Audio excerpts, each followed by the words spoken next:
Hi welcome back friends, how you all. I hope बढ़िया होंगे इस टाइम पे। गाइस, आज का वीडियो का टॉपिक होने वाला है एक नए इंटरेस्टिंग एनएफओ के ऊपर। और एनएफओ इस टाइम पे बंधन के साथ में आ चुका है, जिसमें अगर हम डिमांड्स एंड पोटेंशियल्स की बात करें तो आई थिंक बंधन का ये जो फंड अभी एज एनएफओ के तौर पे आया है, रिटर्न पोटेंशियल यहाँ पर काफी अच्छा खासा दिख रहा है। क्योंकि अगर हम इसमें अमाउंट की बात करें, जो अमाउंट अपना आप इसमें इन्वेस्टमेंट करने जा रहे हैं, आपका पैसा mid cap, large cap, small cap जैसी कंपनीज के अंदर इन्वेस्टमेंट किया जा रहा है। और जब भी मार्केट में कुछ फ्लेक्सी कैप टाइप फंड्स आते हैं तो इन्वेस्टर्स की डिमांड ज्यादा होती है। क्योंकि जब भी हम अपना पैसा मान लो किसी लार्ज कैप सेक्टर में अगर लगाएं, तो ऐसा भी हो सकता है कि रेट में कि अगर 6 महीने 5 महीने का लार्ज कैप सेक्टर परफॉर्म नहीं कर रहा है तो आपका रिटर्न उस टाइम पे डाउन भी रह सकता है। लेकिन फ्लेक्सी कैप टाइप फंड्स में क्या होता है कि लार्ज कैप नहीं चल रहा तो थोड़ा बहुत रिकवरी मिड कैप या स्मॉल कैप से हो सकता है। मिड कैप नहीं चल रहा है तो थोड़ा बहुत स्मॉल कैप या लार्ज कैप से हो सकता है। स्मॉल कैप नहीं चल रहा है तो मिड कैप या लार्ज कैप से हो सकता है। That is the main reason कि थोड़ा सा लोग फ्लेक्सी कैप टाइप फंड्स में इन्वेस्टमेंट करना पसंद करते हैं। और फ्लेक्सी कैप टाइप फंड्स के जो रिटर्न है पास्ट के अंदर भी काफी अच्छे खासे आ रखे हैं। तो आज का जो हम डिस्कशन करने वाले हैं एक नए एनएफओ के ऊपर है, जो कि बंधन के साथ में आ चुका है। हम डिस्कस ये करने वाले हैं इसके अंदर ही क्या इतना कितना इसका पोटेंशियल होने वाला है। अभी अगर आप इस एनएफओ अप्लाई करने के लिए जा रहे हैं तो अभी आपको इसमें अप्लाई करना चाहिए कि नहीं करना चाहिए। What is the starting date, what is the end date, कितना यहाँ पर एक्सपेंस रेशियो रह सकता है, क्या एग्जिट लोड रहेगा। Will discuss everything in the same video, so बने रहिए स्टार्टिंग से लेकर एंड तक, ताकि इसका इन्फॉर्मेशन प्रॉपर तरीके से आप लोग को मिल सके। एंड आप लोग के लिए कॉन्टेस्ट भी चल रहा है इस वीडियो के ऊपर। और कॉन्टेस्ट ये है कि जितने भी कमेंट्स इस वीडियो के ऊपर आएंगे उसमें से हम रेंडमली 10 कमेंट्स का सिलेक्शन करेंगे। और उन 10 कमेंट्स के लिए हमारे पास में कुछ प्राइजेस हम डिक्लेयर भी करेंगे। नंबर 1 जो प्राइज रहेगा वो रहेगा 32 इंचेस का एलईडी टीवी। सेकंड प्राइज रहेगा यहाँ पर स्मार्टफोन।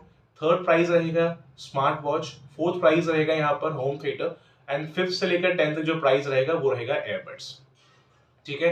ये जो कॉन्टेस्ट है ये चलेगा सिर्फ 30 डेज के, जिस दिन से वीडियो अपलोड हुआ है उस दिन से 30 डेज तक के लिए कॉन्टेस्ट चलेगा। और 30 डेज के बाद हम ऑटोमेटिकली कम्युनिटी पे पोस्ट कर देंगे कि कौन कौन लोग किस किस का कमेंट इस प्राइजेस के लिए सिलेक्ट हुआ है। ठीक है। ऑटोमेटिकली अगर आप चाहें तो इस चैनल को सब्सक्राइब कर सकते हैं, बेल आइकन आप प्रेस कर लें, ताकि हम जब भी इसको कम्युनिटी पे पोस्ट करें तो उसका अपडेट भी आप लोग को सामने यूट्यूब पर शो हो जाए। अदरवाइज आप चैनल के ऊपर भी आकर के चेक कर सकते हैं आफ्टर 30 डेज के बाद में।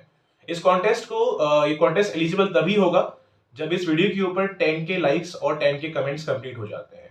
ये क्राइटेरिया पूरा होने के बाद में ही ये कॉन्टेस्ट एलिजिबल होगा, अदरवाइज नहीं होगा। ठीक है। वही पीपीटी के माध्यम से अंडरस्टैंड करते हैं आज के इस एनएफओ को। एनएफओ है बंधन निफ्टी 500 मोमेंटम 50 इंडेक्स फंड। तो इसके नाम से ही काफी चीजें क्लियर हो जाती हैं कि पहली बात यह है कि इनके पास में टोटल कंपनी 500 है। This is the index fund. तो यहाँ पर हमारा जो पैसा मैनेज हो रहा है वो पैसिवली मैनेज होगा।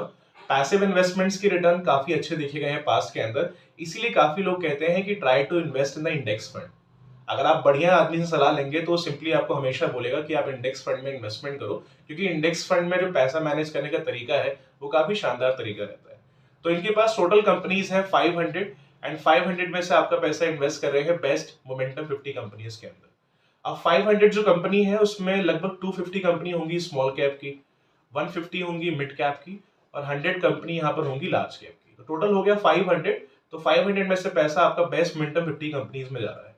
सिलेक्शन ये लोग उन्हीं स्टॉक से करेंगे जो स्टॉक्स पिछले 6 महीने साल बस मतलब जिन्होंने अच्छा खासा परफॉर्मेंस प्रोवाइड कर रखा है, ये पैसा आपका वहीं डालेंगे।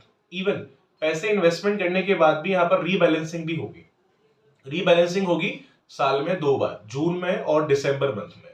फॉर एन एग्जाम्पल, अगर यहाँ पर कंपनी चूज करी गई है, अगर उसमें से कुछ कंपनीज ऐसी हैं जो परफॉर्म नहीं करती हैं, हो सकता है कि आज 50 कंपनी जो ली गई है आज से 6 महीने बाद में, 4 महीने बाद में परफॉर्म ना करें, या उनसे बेटर स्टॉक दूसरे स्टॉक्स में रिटर्न आ रहा हो उन 500 में, तो उस टाइम पे इसको यहाँ से रिप्लेस कर देंगे, इस स्टॉक को वहां से हटा करके जो स्टॉक बेटर परफॉर्मेंस दे रहा है उसको यहाँ पे एंटर कर देंगे। तो रीबैलेंसिंग साल में सिर्फ 2 ही बार होगी, एक जून में होगी और दिसंबर मंथ में होगी। इससे आपके लिए एज अ कस्टमर ये फायदा है कि जो स्टॉक्स आपके बकेट में थे एज अ 50 के अंदर वो परफॉर्म नहीं कर रहे थे, तो कंपनी उसको बाहर निकाल के उसके बदले वो स्टॉक उसमें रख दे रही है जिसका रिटर्न पास्ट के अंदर अच्छा आया हुआ है। बेसिकली सिलेक्शन ये लोग 6 महीने साल भर के हिसाब से ऑलमोस्ट करते हैं। एग्जैक्टली ये एआई के ऊपर भी डिपेंड करता है। एआई उन्हीं स्टॉक्स को चूज करता है जो बेस्ट 50 स्टॉक्स हैं जिनके रिटर्न उन 500 में सबसे अच्छे आ रहे हैं। क्लियर है यहाँ तक। दूसरी चीज आप बात करें इसमें एक्सपेंस रेशियो की, तो फिलहाल कंपनी ने कोई एग्जैक्टली एक्सपेंस रेशियो का जिक्र भी नहीं किया है इसमें क्या कितना एक्सपेंस रेशियो रहेगा, क्योंकि दिस इज दी एनएफओ, तो आपको कुछ दिन के बाद ही मालूम पड़ेगा जैसे लिस्ट हो जाता है। तो अभी इसमें कोई एग्जैक्टली कंफर्मेशन नहीं है कितना एक्सपेंस रेशियो रहेगा, बट जो भी रहेगा उससे कंफर्मेशन आपको एज सुन एज पॉसिबल मिल जाएगा। एग्जिट लोड यहाँ पर रहने वाला है। अगर अपना पैसा विद इन 15 डेज में अगर विड्रॉ करते हैं तो आपको यहाँ पर 0.25% का एग्जिट लोड देना पड़ेगा। तो पैसे निकालने के पहले आप ये ट्राई करिए कि अलॉटमेंट डेट से लेकर के 15 डेज के बाद विड्रॉ करिए। अगर अलॉटमेंट डेट से लेकर 15 डेज के अंदर आप विड्रॉ करते हैं तो आपको 0.25% का यहाँ पर एग्जिट लोड देना पड़ेगा। ठीक है। दूसरी चीज, टैक्सेस के ऊपर वीडियो अगर आप चाहें तो देख सकते हैं। ऑलरेडी हमने वीडियो टैक्सेस के ऊपर बनाया हुआ है। एलटीसीजी एसटीजी अभी नया चेंजेस हुए हैं, किस टाइप से काम कर रहा है, क्योंकि अगर आप म्यूचुअल फंड में इन्वेस्टमेंट कर रहे हैं तो आपको एलटीसीजी एसटीसी के बारे में मालूम होना चाहिए, क्योंकि मल्टीपल फंड्स के अंदर आपका जो टैक्सेस है वो एप्लीकेबल रहता है। तो अगर आप म्यूचुअल फंड में इन्वेस्टमेंट कर रहे हैं, इंडेक्स फंड में इन्वेस्टमेंट कर रहे हैं, तो प्लीज एक बार टैक्सेस को ध्यान से अंडरस्टैंड कर लेना अगर आपको उसका नॉलेज नहीं है। मैं उसका लिंक डिस्क्रिप्शन में डाल दूंगा, तो वीडियो को चेकआउट आप प्लीज ध्यान से कर लीजिएगा। इन्वेस्टमेंट अमाउंट जो यहाँ पर रहेगा, अगर आप ऐसा एसआईपी फॉर्म में इसको शुरू करना चाहते हैं तो 100 रुपीज देकर के इसको ऐसा एसआईपी के फॉर्म में शुरू कर सकते हैं, और कुछ लमसम स्टार्ट करना है तो 1000 रुपए देकर के इसको ऐसे लमसम में आप शुरू कर सकते हैं। तो ये है इसका मिनिमम इन्वेस्टमेंट क्राइटेरिया। दूसरी चीज, अगर हम इसमें रिस्क की बात करें, यहाँ पर रिस्क रहने वाला है वेरी हाई।